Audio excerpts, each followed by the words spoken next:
I recorded something unholy in the woods. Now it's following me. The woods were too quiet. Alex Carter adjusted his headlamp, the beam slicing through the thick evening fog. His camera's red recording light blinked steadily, a tiny cyclops eye in the gloom. Just a few more minutes, he told himself. The YouTube algorithm loved sunset thumbnails, and he needed the views. Day 3 in Blackwell Woods, he narrated, forcing cheer into his voice. Still no sign of the famous Whispering Witch. Shocker. But hey, check out this weird fungus. Looks like something from Stranger Things, right? He zoomed in on a cluster of black, pulsating mushrooms growing at the base of a rotted oak. The camera feed flickered. Probably just low battery, he thought, but when he played back the clip, his blood froze. There was a voice, faint, warped, like static carved into words. He cranked the volume. Alex, his name, spoken in a wet, choking rasp. Alex spun around, sweeping the camera across the trees. Hello? Is someone out here? Leaves rustled. Something crunched in the underbrush, too heavy to be a squirrel. His breath fogged the air, though the October night was mild. There, the thermal camera attachment lit up with a sudden burst of cold. A humanoid shape, glowing icy blue, lurched behind a birch tree 20 feet away. Alex's hands shook. It's just a deer, or the wind. Then his audio recorder erupted. A chorus of overlapping voices, men, women, children, all screaming, begging, sobbing. Beneath them, a deep, resonant growl vibrated the speakers. Alex stumbled backward, tripping over roots. The camera fell, lens cracking against a rock. When he grabbed it, the screen showed his own terrified reflection, and behind him, a shadow. Tall, thin, its head tilted at an unnatural angle. Alex ran. He didn't stop until he reached his car, keys fumbling in his sweaty grip. Back home, he uploaded the footage, determined to prove it was a hoax. But the audio waveforms defied explanation. The screams weren't human. They weren't possible. At 3:33 a.m., his phone buzzed. A notification from his cloud storage. One new video detected. He clicked it. The clip showed his living room, filmed from his bookshelf camera. There he was, asleep on the couch. And there, crouched beside him, was a shadow. Its elongated fingers brushed his forehead. Alex's sleeping face contorted in agony as the thing leaned closer and inhaled. Alex froze, his pulse pounding in his ears. He wasn't sure if it was the sleep deprivation or if this was truly happening, but a horrifying thought gnawed at him. It had been in his house. Shaky hands scrolled through the video, examining the blurred image of the shadowy figure. It was as if the camera couldn't capture it properly, its edges bleeding into the blackness, flickering like static.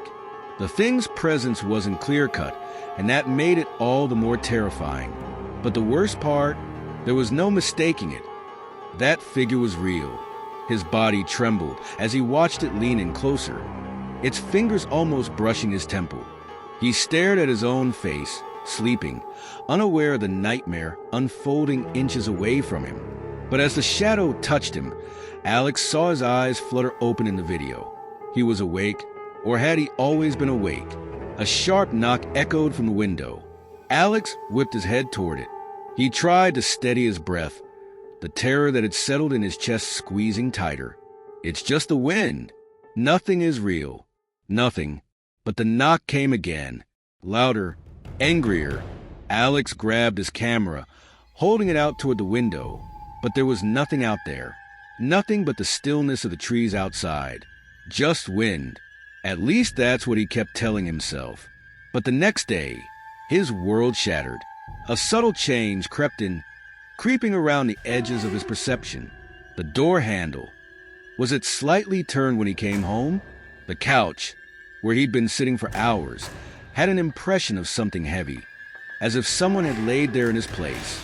He wasn't sure how, but somehow, it felt like something had been touching his life, leaving its mark. Alex told himself it was all in his head, But a cold sensation lingered in the back of his mind.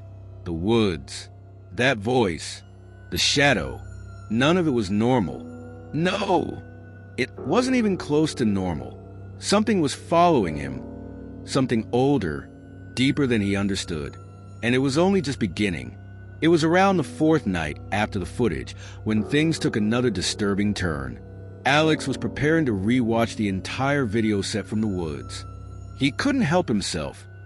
The need to understand what had happened gnawed at him.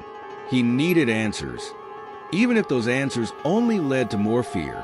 As he scrolled through the footage, his camera feed, for the first time, began to play independently on its own. The screen flickered. A distorted version of his own voice echoed from the speakers. "They're coming for you." The static crackled with something deep, gravelly. Inhuman. Alex's hand trembled as he hit stop. The words on the screen blurred.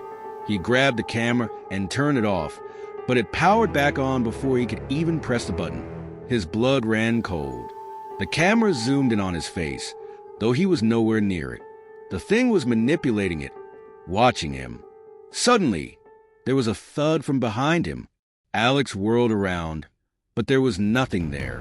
He ran to the door, bolted it shut, and tried to calm his racing heart.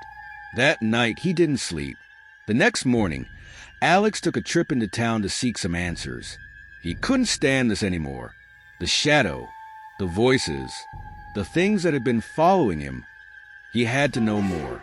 The locals, mostly older folk, had a lot to say when he started asking about the woods.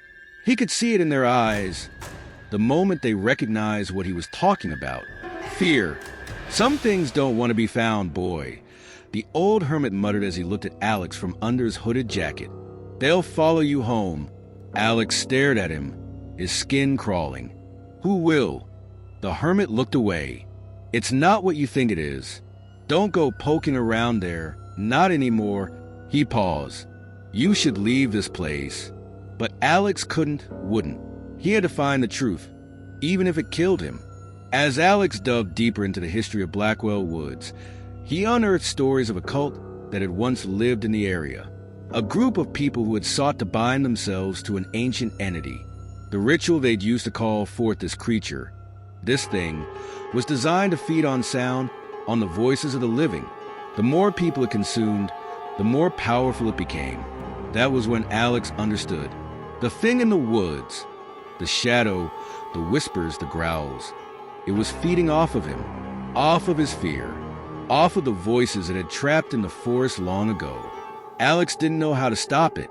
He wasn't even sure if it could be stopped. All he knew was that it was coming. For him, for everyone, and it was getting stronger. The final confrontation came when Alex made the decision to return to the woods. Armed with his camera and determination, he ventured deep into the heart of Blackwell Woods, following the path that led to the cursed altar where it all began. The altar was just as he remembered, decaying, overrun with vines, soaked in a strange, black residue that smelled of something ancient. The air around it was colder than the rest of the woods, chilling Alex to the bone. And then it came, the thing, a towering, faceless figure, a blur of shadows and empty space, with a gaping mouth where its face should have been. It stood at the altar, its body rippling with dark energy. Alex couldn't move. His legs were frozen. His camera kept recording, but his mind was too paralyzed to function. The figure let out a deafening scream that rattled his teeth, sending him into a haze of panic and confusion. His body went cold as the creature's presence pressed in on him, suffocating him. "Alex," it whispered, its voice a blend of every scream it had ever consumed. "You're mine now." The last thing Alex saw before everything went black was the camera falling to the ground, its lens cracked, but still recording, still watching. The live stream went viral. Viewers watched in horror as the camera flickered, but something was wrong. It was as if the feed was alive, breathing. The whispers from the recording began to bleed into the homes of everyone who watched, their voices distorting and warping in the same way Alex's had. And in the dark corners of their screens, a shadow began to appear. The curse of Blackwell Woods was no longer confined to the trees. It was out there in the world, waiting